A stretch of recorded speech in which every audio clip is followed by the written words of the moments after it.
Hello everyone. The next chapter under financial management is cost of capital. Now under this chapter we are going to study the basic concept that what are the various sources which are available to a company to raise finance and which source would become more cheaper than the other. Means in short we are here just going to discuss the cost which a company needs to incur while raising funds from any source of finance. Now, if we talk about the sources which are available to a company raises finance from these sources, normally from these sources: debt, preferential capital, equity share capital, or the retained earnings. Now, we all know the features of debt, preference, equity, and retained earnings. Now, what we are going to do, we will be studying firstly the cost of debt individually, then cost of preferential capital individually, then individually of equity share capital, and then of retained earnings. The here cost means the expense which you are going to incur while raising funds from a particular source. Now, what are the various expenses? Like while raising funds in the form of debt, you need to pay interest every year or after every 6 months. That is the cost of debt. In preferential capital, you need to pay dividend. So that is the cost of preferential capital. Again, in equity share capital, you need to pay dividend. That is called cost of equity share capital. So we will be incorporating such types of expenses while calculating cost of each and every component. Now, if we talk about cost of capital, it is denoted by capital K every time. In financial management, we will be denoting cost of capital by capital K. And in this, now we are going to study each and every part individually from this time. Very first component which we are going to study is cost of debt. Now, since cost is denoted by K, if we will be talking about debt, then we will use D to indicate that this component is called cost of debt. Now, whenever a company uses a debt source of finance, it is obvious that it has to pay interest on that debt. And the interest on any kind of loan is a fixed charge against profits. Means whether you are earning loss or you are earning profit or you are incurring loss, it hardly matters. You have to pay interest on your debt. There is no relaxation on the debt part. Now, under debt, there are two types of debt which a company can use. The very first is irredeemable debt. Irredeemable debt means a type of debt whose principal value will not be repaid in future years. Means if a company has borrowed 20 lakhs from market, now the principal value of 20 lakhs will not be paid in future if the debt is a irredeemable debt.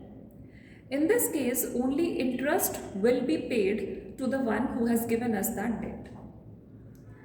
Now, under cost of irredeemable debt, we can be given two situations. The first situation can be that we are not given any tax rate in the question, or tax rate is not applicable, or tax rate is missing. That is the situation of cost of irredeemable debt in before tax. The formula for it will be cost of debt is equal to I upon NP into 100. A very simple formula, and the formulas in this chapter are very easy to understand. I here means the interest on debt. It will be given to us in the question in the form of percentage, which we need to apply on the face value of the debt. Now, NP here means tax proceeds or net proceeds. We will be doing it in the further videos. Now, the second component is after tax. Cost of irredeemable debt after tax. There is just a slight change of 1 minus T. The rest of the formula is same. Cost of debt is equal to I here means interest on debt, divided by NP into 100. Just one change that you need to multiply I with 1 minus T. What is the meaning of T? T here means tax rate. Now, through this value, we would be able to know how much debt is costing us. Even we can compare the one source of finance with another source of finance with the help of cost of capital. Now here in the two formulas, we have used one term called net proceeds or NP. This term we have used in both the formulas. Now what this term means or what is the formula of calculating it? Let's see to it. Now NP here means net proceeds. The formula for net proceeds is like this: face value, the value at which it is being issued, or the true value of that share, plus premium minus discount. Now it is the case when our debt is issued on premium or it is issued on discount. So discount on issue of debentures or debt will be subtracted and premium on issue of the debt will be added. Why these adjustments are made? Because if premium is received, it is but obvious you are receiving more money. If discount is charged, it is but obvious that you are getting lesser money. So we need to adjust these two values. The next is flotation cost minus flotation cost. Now what is flotation cost? Flotation cost basically refers to the expense which you are incurring while issuing those debentures or those debt. For example, cost of brokerage, underwriter's commission. So those expenses need to be subtracted from this face value because you are here receiving lesser amount of money. So we here need only that value which we are receiving in reality. That is why it is called net proceeds. So from this value, by using these values and putting in the given formulas, we would be able to calculate the cost of irredeemable debt in the cases before tax and after tax. Now it will be given to you in the question that which formula you need to apply. If the tax rate is given, then you will be following only this formula. If tax rate is missing, then it is but obvious the very first formula will be used. Now let's talk about the cost of redeemable debt. Now the cost of redeemable debt. Now what is redeemable debt? It is the debt whose principal value needs to be repaid after a certain number of years. You will be given in the question that after how many years you have to pay the principal amount and what amount needs to be paid after those number of years. Now again in this case we have further two parts.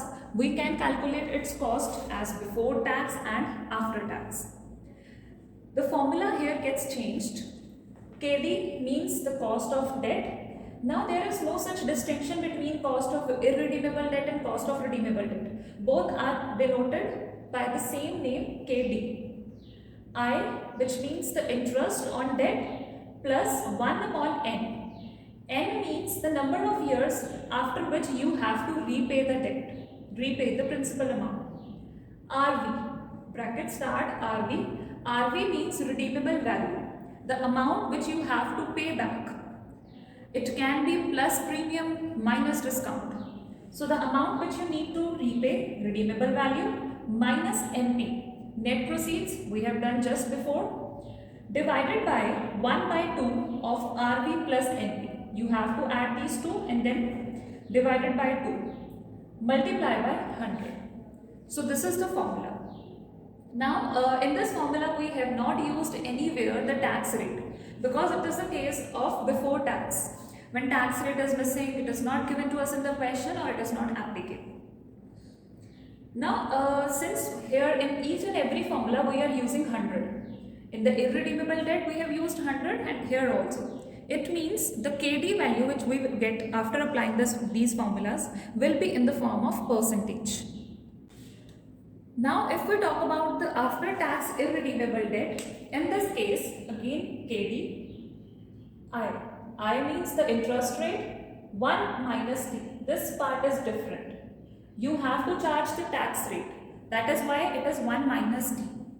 And rest of the formula is same. 1 plus N, N means the number of years, RV is the redeemable value, NP is the net proceed value, divided by 1 by 2 of this summation is of RV plus NP multiplied by 100.